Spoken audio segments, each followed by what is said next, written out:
प्रदेश के आगरा से एक ऐसी सनसनीखेज वारदात सामने आई जिसने रिश्तों पर से भरोसा हिला के रख दिया। तारीख थी 22 नवंबर 2025। सर्द रात, शहर सो रहा था, लेकिन ट्रांस यमुना इलाके के किनारे एक घर में मौत की साजिश रची जा रही थी। एक तरफ जन्मदिन का जश्न था, केक काटा जा रहा था, और दूसरी तरफ उसी जश्न के बीच एक शख्स की जिंदगी खत्म करने की तैयारी हो चुकी थी।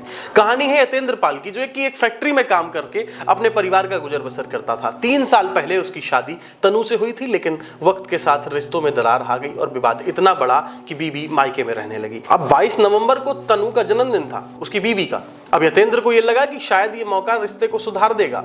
वो सुलह की उम्मीद लेकर ससुराल पहुंच गया। उसने केक भी काटा, लेकिन उसे क्या पता था ये उसकी जिंदगी की आखिरी रात होगी।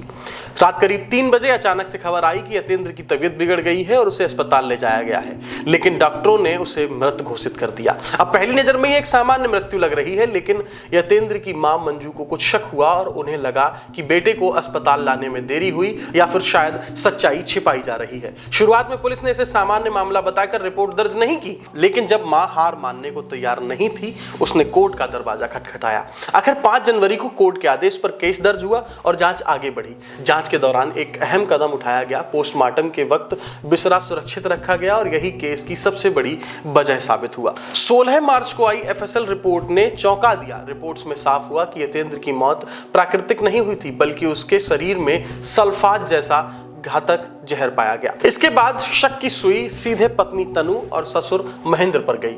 अब पुलिस पूछताछ में जो सच्चाई सामने आई वो चौंकाने वाली थी। जन्मदिन की रात झगड़ा हुआ था और उसी के बाद ससुर महेंद्र ने शराब में सल्फाज मिलाकर यतेंद्र को पिला दिया, जिसे यतेंद्र ने जश्न का जाम समझा और वही उसकी मौत का पैगाम बन गया। अब पत्नी ने सब कुछ होते हुए देखा, लेकिन वो खामोश रही।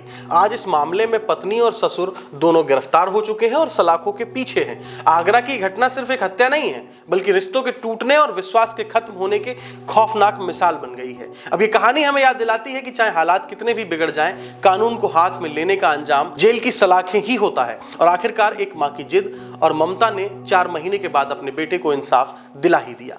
आप इस पूरे मामले पर अपनी क्या राय रखते हैं, कमेंट करके हमें बता सकते हैं। फिलहाल के लिए इतना ही। आप देख रहे थे न्यूज़ फीड और मैं शिवम यादव हूं आपके साथ।